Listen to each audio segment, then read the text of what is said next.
오늘 말씀 보도록 하겠습니다. 말씀은 마태복음 27장 27절에서 30절입니다. 신약성경 50페이지입니다. 마태복음 27장 27절에서 30절 함께 읽도록 하겠습니다. 한 절씩 읽겠습니다. 이에 총독의 군병들이 예수를 데리고 관정 안으로 들어가서 온 군대를 그에게 모으고 그의 옷을 벗기고 흉포를 입히며 가시관을 엮어 그 머리에 씌우고 갈대를 그 오른손에 들리고 그 앞에 무릎을 꿇고 희롱하여 이르되 유대인의 왕이여 평안할지어다 하며 그에게 침을 뱉고 갈대를 빼앗아 그의 머리를 치더라. 아멘. 좌우에 계신 분과 인사할까요? 당신이 승리하셨습니다. 네. 예수님의 부활의 승리가 우리의 승리인 줄 믿습니다. 네. 한 주 동안에 여러분 고난주간 특별 새벽기도회로 함께 오심으로 여러분 너무나 애쓰셨고요. 고생 많으셨습니다. 한 주 동안에 안내로 또 주차로 또 섬겨주신 우리 성도님들 또 특별히 새벽에 이렇게 5일 동안 섬겨주시기 너무 어려웠을 텐데 섬겨주신 우리 귀한 찬양팀 너무나 감사하고 우리 교육자들에게도 감사드립니다. 우리 모든 수고하신 분들 우리 격려의 박수 한번 부탁합니다. 고맙습니다. 오늘 말씀 가지고 금요일 새벽 인생의 부끄러움을 감당하신 예수님이라는 제목으로 함께 은혜를 나누겠습니다. 어린 시절 교회학교를 다닐 때 고난주간만 되면 선생님들이 굉장히 바빠지셨습니다. 왜 그러셨을까요? 성극을 준비하셔야 됩니다. 성극을. 고난주간만 되면은 아이들 이제 성극을 준비하시죠. 등장인물은 일단 예수님 그리고 병사들 이렇게 있어야 됩니다. 예수님 역할을 하신 선생님은 하얀 가운을 입고 어디서 준비하신지 모르겠지만은 붉은 천을 이렇게 두르셨습니다. 그리고 항상 머리에 이렇게 종이로 만든 가시관을 쓰시고 오른손에는 이렇게 줄로 해가지고 이렇게 채찍처럼 만들고 아니죠. 막대기를 들고 이렇게 가셨습니다. 그리고 그 뒤에는 병사들 등치 좋은 선생님들이 병사들이 이렇게 쫓아갑니다. 막대기를 들고 끈으로 만든 채찍으로 예수님을 때리는 신용으로 이렇게 쫓아가죠. 그럼 이날은 이제 온 교회 교육부서가 다 울음바다입니다. 애들이 다 울고 나옵니다. 한 번씩은. 그나마 성극을 이렇게 볼 때까지 불 꺼놓고 볼 때까지는 괜찮습니다. 남자이든 여자이든 뭐 상관없죠. 여기서 훌쩍 저기서 훌쩍 막 다 울고불고 막 합니다. 근데 이제 불이 켜지면 문제입니다. 불이 켜지면 이제 막 급하게 다 막 콧물 눈물 닦느라고 막 정신 없습니다. 그 중에서 제일 이제 짜증나는 애들이 있죠. 이렇게 막 급하게 막 닦고 있는데 옆에서 이렇게 딱 보더니 야, 너 울었어? 야, 얘 울었다! 막 이런 애들 제일 짜증납니다. 그죠? 그 성극에 좀 뭐랄까요? 예수님의 그 고난의 그 은혜를 좀 이렇게 막 눈물 흘리면서 이렇게 애잔하게 느끼고 싶은데 이렇게 막 그를 깨는 애들이 있어요. 예수님은 죄가 없으심에도 우리 죄를 감당하시고 십자가에서 억울한 누명을 쓰시고 육체의 고난과 모든 피를 다 쏟으시고 마침내 죽으시고 부활하신 줄 믿습니다. 당시 예수님께서 가장 먼저 당하셔야 됐던 것은 채찍질이 맞습니다. 마이크 조금만 더 올려주세요. 채찍질을 당하실 때 우리 채찍은 흔히 우리가 알 수 있는 것처럼 그 끝에 갈고리가 이렇게 새 갈고리가 달려있죠. 그래서 한번 이렇게 딱 때리고 상처가 나면서 아픈 것뿐만 아니라 채찍을 땡기면서 동시에 살이 찢겨나가는 고통입니다. 20여 년 전에 패션 오브 크라이스트라는 영화가 나왔죠.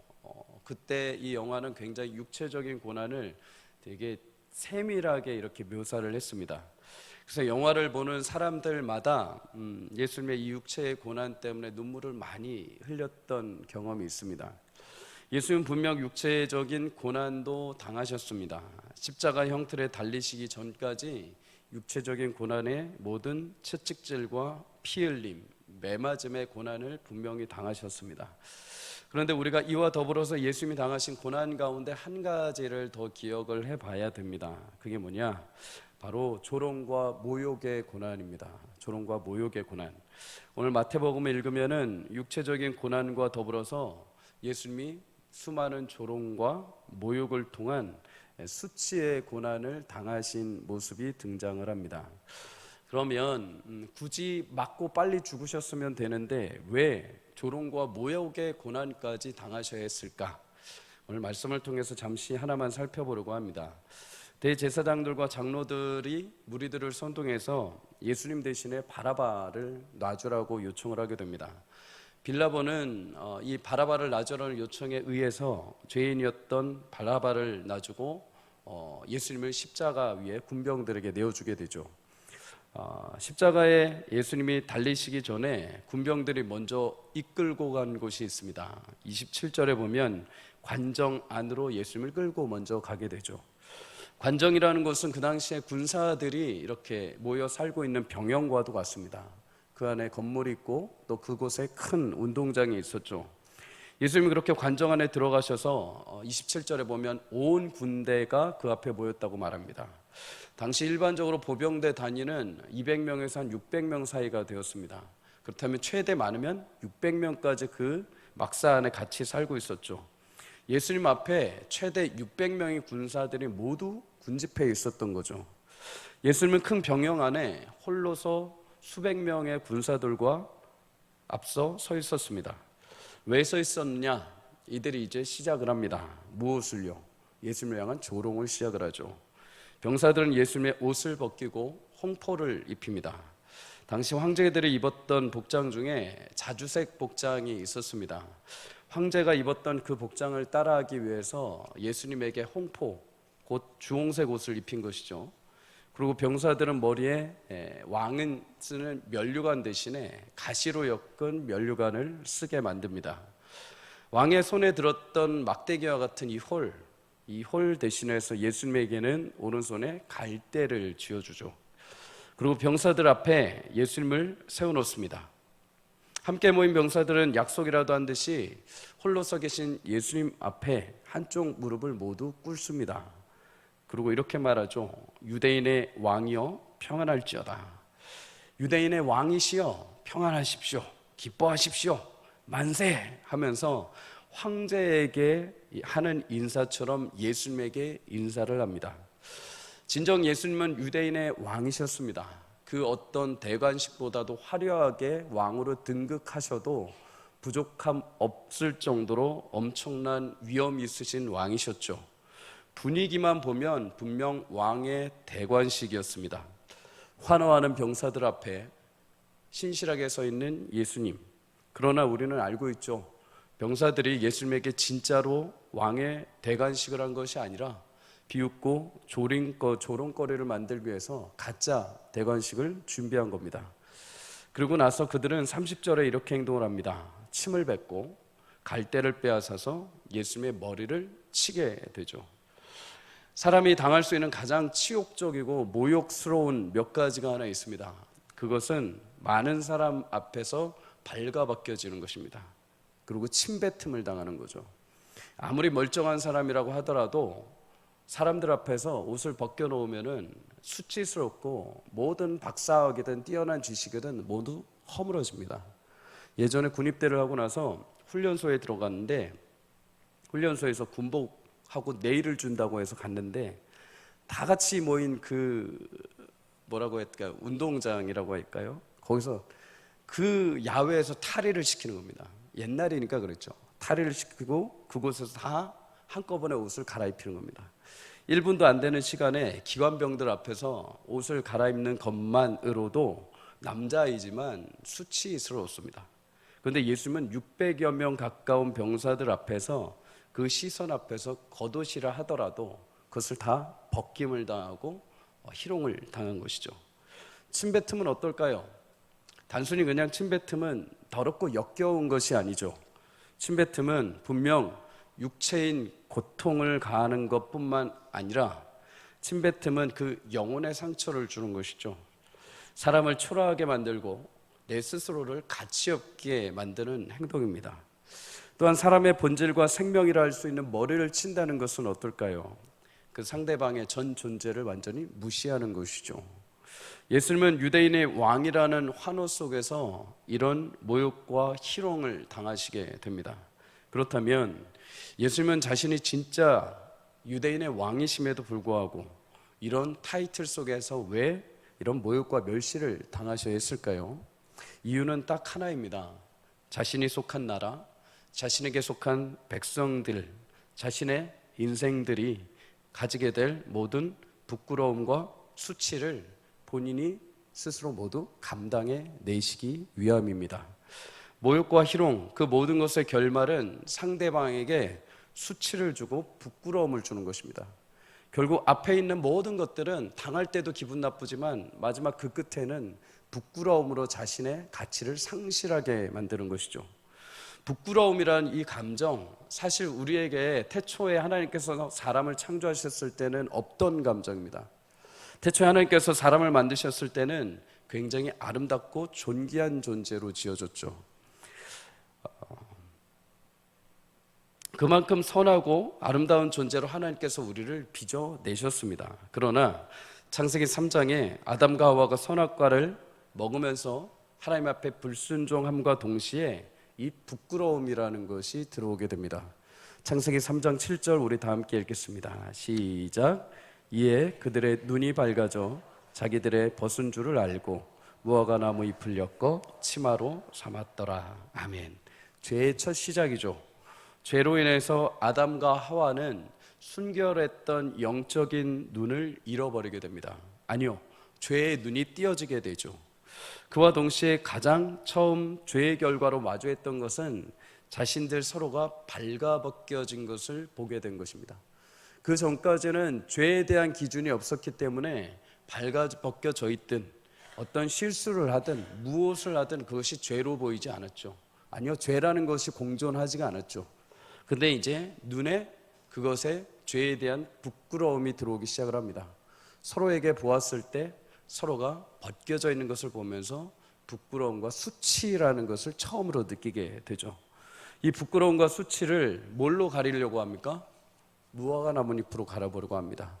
하지만 금세 무화과 나뭇잎이 말라버리죠. 처음 경험한 수치와 이 부끄러움을 어떻게 해서든 본인들 힘으로 가려보려고 합니다.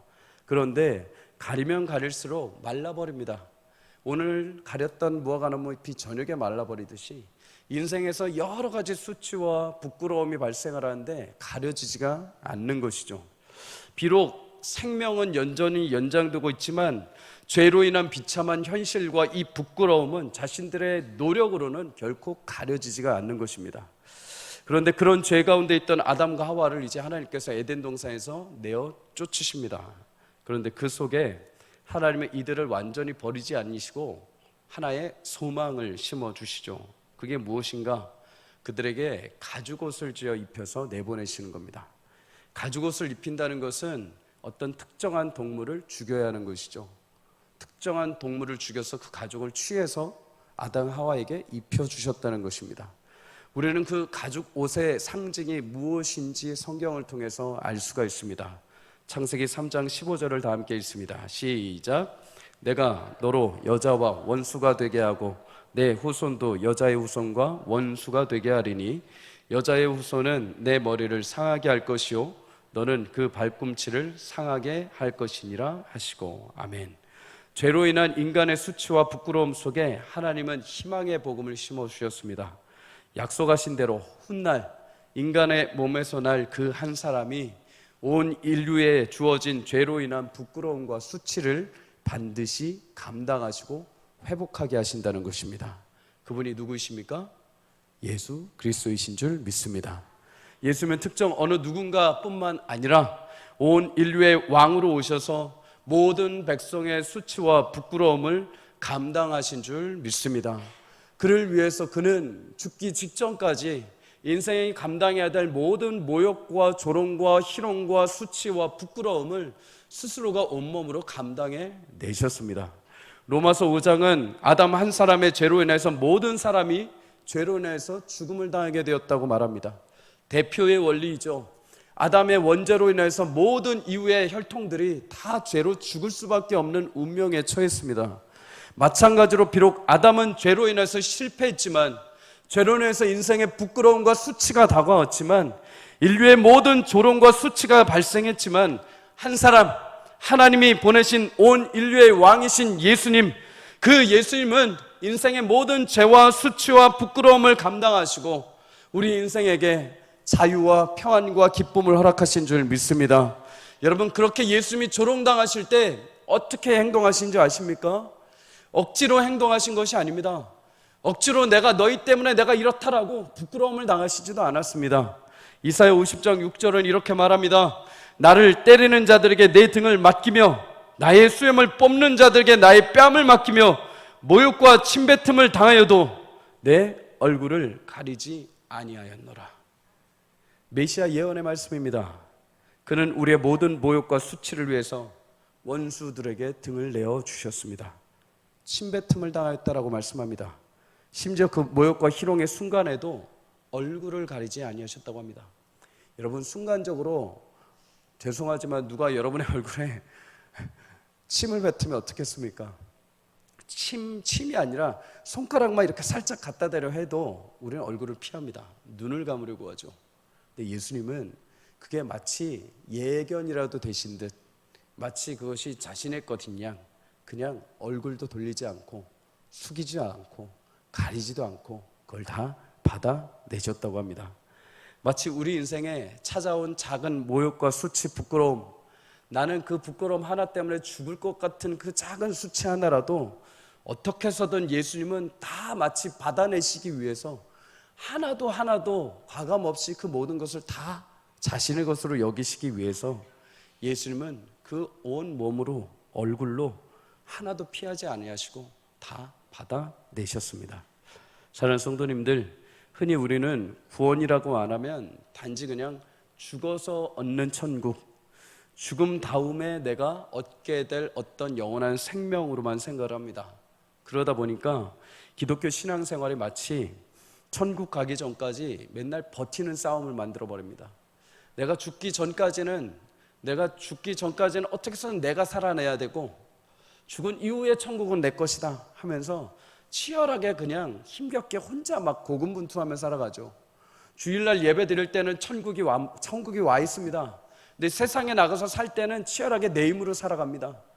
주일날 올 때는 예수님이 나와 함께 하신 것 같습니다. 근데 세상에 나가서 당하는 모든 수치와 부끄러움 속에선 나 혼자 당하는 것 같습니다. 그리고 주일날 와서 또 하소연하죠. 그러나 사랑하는 성도님들, 구원은 단순히 죽은 이후에 우리가 가는 천국이 아니라 오늘 살아있는 우리 현실 가운데 이미 시작되었고 우리 삶에 역사되어 가는 줄 믿습니다. 하나님의 계획은 대충 세워진 것이 아닙니다. 하나님의 계획은 단순히 그냥 죽어서 천국 가는 것 정도가 아닙니다. 예수님 한 분의 죽으심으로 인해서 그냥 죽음의 문제만 해결된 것이 아닙니다. 하나님은 굉장히 철저하시고 완벽하신 분입니다. 그냥 대충 봤을 때 쟤네 죽어야 되는데 그냥 죽어서 살리자 해가지고 그냥 십자가 구원의 능력을 한번 대충 계획 없이 하신 것이 아니라 굉장히 디테일하게 모든 구원을 예비해 놓으셨습니다. 디테일하고 정교하다는 것은 단순히 그냥 죽음의 모든 문턱만 넘으신 게 아니라 죽음 전까지 우리 인생 가운데 주어지는 모든 우리의 감정, 우리의 모든 눈물, 우리의 애통, 우리의 모욕, 우리의 수치, 우리의 비참함, 우리의 모든 부끄러움, 우리가 인생에 당하는 모든 환난과 고통을 다 예수님에게 다 전가시키신 겁니다. 인생에 당할 수 있는 모든 감정과 아픔과 희락과 눈물과 기쁨과 모든 슬픔을 예수님에게 다 떠안아 계신 겁니다. 그 예수님이 그것을 모두 하나도 빼먹지 않고 감당시키신 것이죠. 그래서 우리는 인생에 당하는 모든 모욕과 비참, 부끄러움, 모든 것까지도 예수님으로 인하여서 해방되고 자유함을 얻게 된 줄 믿습니다. 물론 우리는 때로는 건강한 수치와 부끄러움이 필요합니다. 신앙생활 하면서 깨어있어야죠. 그런데 깨어있지 못할 때마다 하나님께서 우리 가운데 때로는 건강한 부끄러움을 주십니다. 성령이 우리가 교리와 말씀 가운데 서 있지 못하면 때로는 건강한 수치를 발견하게 하십니다. 하나님 앞에 경배하고 합당한 삶을 살아야 되는데 그러지 못할 때마다 우리 심령 가운데 건강한 양심을 통해서 깨닫게 하시죠. 마땅히 수치를 느끼고 부끄러움을 느끼게 하십니다. 바울도 고린도전서 6장 5절에 고린도 교회가 우상 숭배를 하고 분열의 문제 가운데 있을 때 내가 너희를 부끄럽게 하려 함이라 라면서 말씀을 증거합니다. 이러한 수치와 부끄러움은 정당한 것이죠. 정당한 수치와 부끄러움은 우리로 하여금 다시 하나님 앞에 돌아갈 수 있는 회개의 자리를 마련하게 해줍니다. 하지만 반대로 정당하지 못한 모욕과 수치가 우리 가운데 찾아올 때가 있습니다. 분명 그리스도인으로서 내가 열심히 말씀을 지키고 열심히 말씀을 붙들고 살아가는데 죄된 세상에 조롱과 수치와 부끄러움이 우리를 찾아오는 거죠. 그것은 별것 아닌 것 같지만 때로는 굉장히 치욕스럽게 다가옵니다. 육체적인 상처는 약을 바르면 치유가 됩니다. 그런데 그런 부끄러움과 수치는 우리 내면에서 계속 골마서 우리를 병들게 만들죠. 내가 분명히 예수를 믿고 열심히 살아가는데 내가 왜 직장에서 학교에서 이런 대접을 받아야 되나? 왜 나를 향해서 이렇게 비난을 하는가? 내가 도대체 뭘 그렇게 잘못을 했는가? 정말 나는 이 정도밖에 안 되는가? 내가 이렇게 수치를 당했는데 내일 도대체 얼굴을 들고 어떻게 학교를 가고 직장을 갈 수 있는가? 현실 속에 감당해낼 수치와 부끄러움 모두 끝없이 매일같이 우리 가운데 내면에 상처로 다가올 때가 있습니다. 그러나 사랑하는 성도님들 꼭 기억하십시오. 우리 모든 인생에 찾아오는 이유 없는 조롱과 멸시, 그 모든 수치로 인한 부끄러움까지도 왕이신 예수님이 감당하시고 십자가에서 회복하신 줄 믿습니다. 그런 상황과 아픔과 수치와 부끄러움이 올 때마다 여러분 어떻게 하시겠습니까?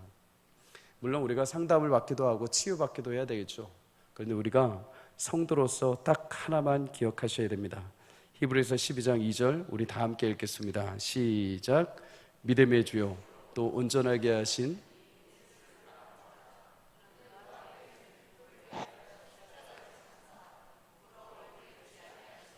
하나님 보좌 우편에 앉으셨느니라. 아멘. 오직 그 구원의 기쁨을 위해서, 하나님의 구원의 완성의 기쁨을 위해서 수치와 부끄러움을 상관하지 않으시고 십자가를 향해서 우리를 위해서 다 회복하신 그 예수님을 바라볼 때 우리 마음에 주께서 회복하신 은혜와 역사가 일어날 줄 믿습니다. 여러분, 수치와 부끄러움, 문제를 계속 바라보면 해결이 안 됩니다. 왜 그랬지?